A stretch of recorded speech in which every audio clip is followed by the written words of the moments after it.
All right, what is up guys? JaretCampisi, welcome back to the channel. I got my good buddy Ryan Rups here today on his Streetfighter R1.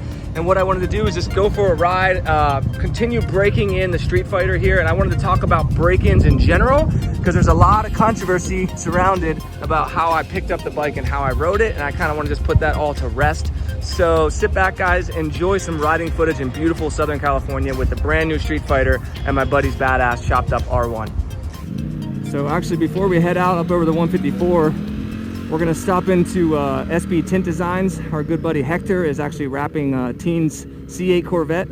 So I wanna stop in and give you guys a little sneak peek. She's been doing all the Corvette stuff on her channel. So if you're interested in keeping up to date with how that car, that build's going, definitely pop on over to her channel. She's always linked in the description below. Also, my buddy Rup does have an Instagram and a YouTube channel. I'll put his links in the description below if you wanna see his ZR2 Chevy Colorado. He does a bunch of cool stuff, off-roading shit with that. And then of course he has this badass custom chopped up Yamaha R1, which I actually might ride today. We'll see. He said it's been randomly shutting off on him, so I'm not sure if I want to deal with that. But I do want him to ride this Streetfighter because I want to see what he thinks of it. He said he's not sold on the looks, but I think the performance might sell him on it. We'll have to see. Look at these two beauties. Oh, Rup, your bike's still on. I got you. All right, let's go head on in here and see how she looks. All right, guys. Oh my God. Rup, look at this. He put red on the side of the wing. He got the high wing installed. Oh, remember? Look at the big wing. Look at how incredible this looks. I am absolutely blown away by this, guys. Holy shit. And then Rup, look at the red he put on the silver. No way, you did that too, Hector? Yeah. That is incredible. Because that silver reflected and got in your face and stuff. It was super annoying. That makes it really does, dude. Look at the freaking mirrors, the ground effects. And then I love the glossy accent pieces against the black, you know, with the wheels. And then here, you know. Oh, so that's stained. Yeah, we left the glossy, yeah, to add some contrast, you know. Look at this, guys. It looks like a Lamborghini or something. It's crazy. This is wild. Oh my God. Again, if you guys want to see more of this car, head on over to Christina's channel. If you're local in the area and you need some work done on your cars, whether it's tint work, wraps, you know, all kinds of stuff. Yeah, anywhere in Southern California, Hector from SB Tint Designs, I'll link his website in the description below. He's the one you want touching your cars because, man, just absolutely incredible work by him. Some of the best work I've ever seen. It's just incredible, guys.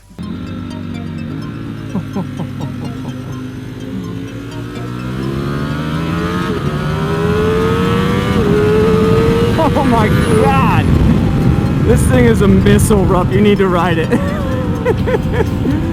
Yeah, you are above and beyond faster than me. You just gotta hold on to it, man, and get down because it is a bucking Bronco.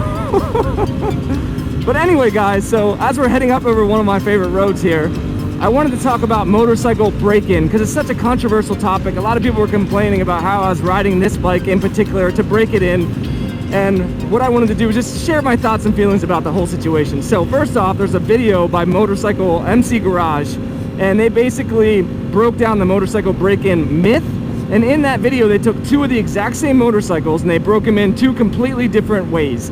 One of the bikes, they broke it in manufacturer's guidelines on how to do the break-in. So they basically didn't go over the 5,000 RPMs for the first 600 miles, and then even up to 1,000 miles, they didn't want it to go over. I think it was 7,000 RPMs. It's kind of irrelevant, whatever the RPM range is, doesn't matter. So one of them, they broke in really, really soft, followed the manufacturer's guidelines. The other motorcycle, they just took it out and started ripping on it immediately. They did track days on it, they rode it spirited, they just bought a new bike, they treated it like they would treat a freaking motorcycle, right? They're made to go out and have fun on, okay? You want me to go up? No, just be careful. I don't okay. know what so at the end of the break-in period, when it was done, they took the motorcycles apart and they looked at all the different components of the motorcycle. They looked at the clutch basket, the gears, they looked at the actual motor itself, they looked at the piston heads, and you know what they found out, guys? They couldn't tell a difference between which motorcycle was broken in which way. And honestly, guys, that to me is everything when it comes to breaking in a motorcycle. I really don't think it matters anymore. I think our technology has gotten so good. The machines are so good at the, you know, the precision that they can produce the motor parts. We've built so many at this point. I really don't think it matters how you break the bikes in. But there's a caveat to that. I do think that for the first 50 to 100 miles, you should always let the bike warm up before you start ripping on it hard. Your tires are still new. You need to scrub your tires in. You know, Carlin used to tell me people would leave the shop and high side the bikes right out of the shop because the tires are so slippery. You give it one twist of the throttle and you high side, right? So obviously all the gears are still breaking in, your brakes are still breaking in, but Rory made a really good point because I was asking him about this too, and I actually talked to Carlin about it too.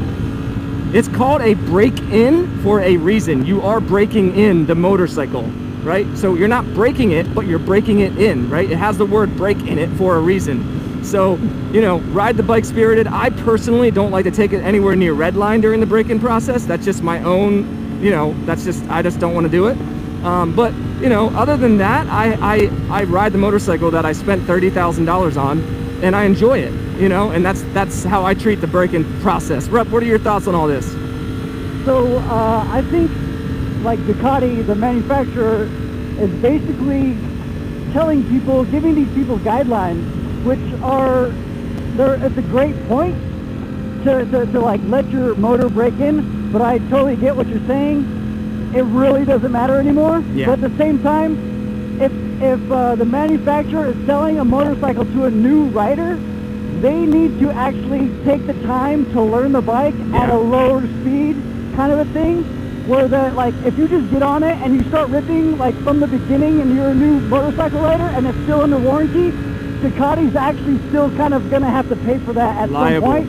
They're liable for it, so it's a good thing to, like, if you're a new rider, yeah, take all the steps to learn, you know, through all those miles how to ride the bike in the first place. First off, the tires, you know, that's pretty obvious, but if you're a new rider, you really don't know that, you know, so take it easy. And then, like, you just need to learn the bike. Now, when it comes to, like, a more experienced rider, you know how to break in a bike. Like, either break it in or not, like, that's up to you, you know, but at the same time, if you're under warranty and a new motorcycle that's a Ducati, the manufacturer's still kind of like, you know, they're still like, what's the word? They're liable. Liable, yeah, they're still liable for it. So they want to cover their bases. They're covering their bases like extra. You know what I'm saying? And that's a great thing, but at the same time, if you know what you're doing, you know what you're doing, and everybody can just, you know, do whatever you want, really. You know? Yep, I couldn't agree more. So because these bikes technically won't be mine, obviously I try to take it a little bit more easy on them. But people who said I was redlining the bike and all that kind of stuff and breaking it, I was not anywhere close to redlining the bike, guys. This red line's at 15,000. I didn't take it past 11,000. The bike has a soft red line rev limiter built in right now until I get the first service done. So it does look like it's redlining. The dash starts flashing at 8,000. I'll show you right now. See that right there? It starts flashing. That's not a red line. 8,000 is not where the bike redlines. Look at Rup just ripping. I love it, dude. Two street fighters just ripping up some back roads. Doesn't get any better. And honestly, this, in my opinion, is how you properly break in the bike. People swear by hard break-ins, spirited break-ins. They say the bikes make more power. They say the engine components last longer. That's how you're supposed to ride the motorcycles, you know? That's kind of my thoughts and feelings on breaking in motorcycles. But at the end of the day, you do what's comfortable to you. If you're comfortable, if you want to follow the recommended factory guidelines and do it that way, then do it that way, you know? If you like to do spirited break-ins, do spirited break-ins, you know? However you want to do it, that's always the best way, because at the end of the day, it's your motorcycle, and you can do whatever you want with it, you know? So absolutely, I completely agree. That's smart with it, you know? Yes, be smart with it. That's all. Exactly, use some common sense, and just get out there and have some fun, you know? And I love it. During quarantine, there's barely anyone around. I don't think I've ever seen this freeway so empty. Want to do a little pool here? A what? A little pool? Yeah.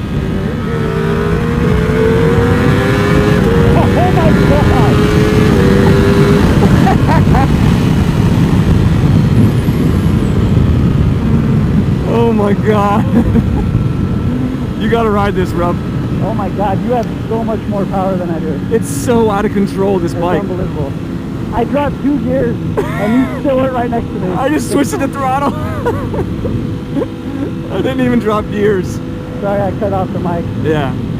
God, it almost like has too much power for what it is. Like, it's a naked bike. Yeah. So For you, how high you're sitting? yeah, like 140 miles an hour, and I'm just struggling to hold on to the bike, you know?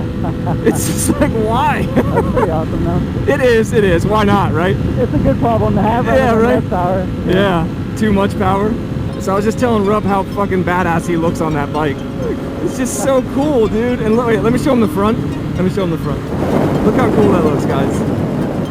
So I was telling Rupp, I thought it would be really cool, since my patrons are cool with me starting the Streetfighter before the BMW was finished. I actually thought it would be really cool if maybe we threw in like a custom actual Streetfighter bike, and then we'd take an R1 and strip it or something else and do it like a second grand prize. Let me know if that's something you guys would be interested in, because then we could get a little bit more custom with it and stuff like that, and just have some fun, you know? Yeah. And I was telling Rupp, like, I would love to work on bikes with Rupp, and obviously that's something him and I could do. We're not allowed to work on bikes in my garage, and he doesn't have a garage either, so maybe we'd have to talk to the Ducati shop, see if they'd be cool with us doing some wrenching there or something like that. But yeah, let me know if you guys would be interested in maybe like an actual custom where we're building parts for it and giving that away as a second grand prize. That would be pretty cool. I think it could be really cool. It's like a garage build. Yes, That'd be awesome. yeah, that'd be super cool. So I just noticed that Rupp's overflow coolant tank is falling off. No, I just bent a little. Oh, I think just one of the screws came loose. Yeah. So we got to pull off up here. Rupp's got a. I asked him if he had zip ties. He said maybe he'll just use a shoelace. You gotta adapt and overcome, man. You gotta improvise. Amen to that, brother. So we'll pull in up here and see if we can figure this out real quick.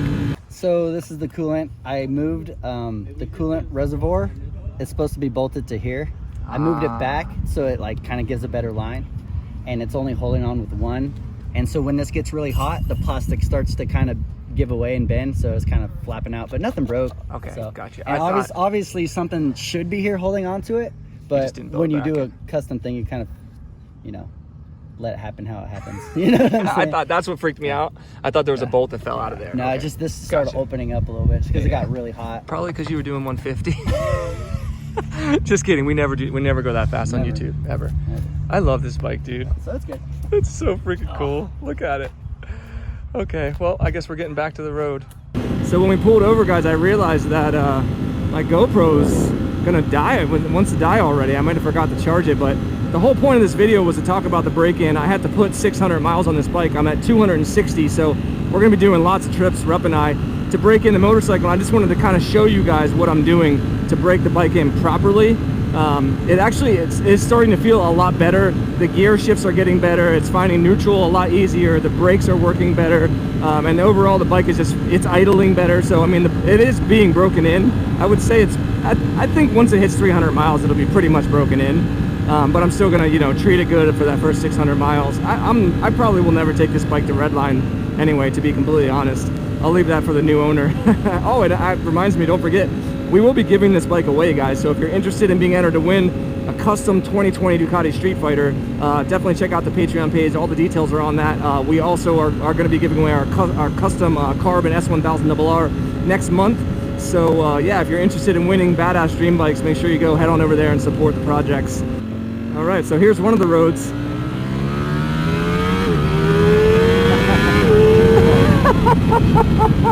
So much power with that bike. I got to be careful because some of these turns, I've only been on this road a couple times. There's one tight turn. It's right here. Left up there somewhere. Remember, it was like both of us almost went off the road. Oh, shit. What? I got like stung. Oh, dude. No way. Right in the neck. Nah, by B? Yeah, I think so. That hurts so much. This is the tough turn, by the way. Yeah, that's... Hey, you're not allergic, are you? I don't think so. Oh, man, if my throat swells up, that would suck, huh? Well, I guess we'll find out. Oh, my God, that hurt. I got stung by a bee just now. Unbelievable. Oh, shit. Screw it, let's work. This is the part up here where it's like a roller coaster. This is so badass.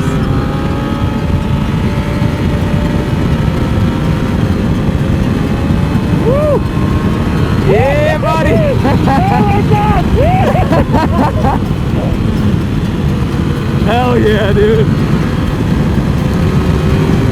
Oh my God, that's so scary! Oh my God! It takes your stomach. That's amazing. It takes your freaking stomach, man. My Audi turned into an innie. Oh my God! Careful, the turn's right up there. Yep. That's amazing. Oh my God. Dude, those G-forces at the bottom. Holy shit balls. That's amazing. Oh, I wish I could take them along for, oh, I'm going. Is it right? Yeah, right. Okay.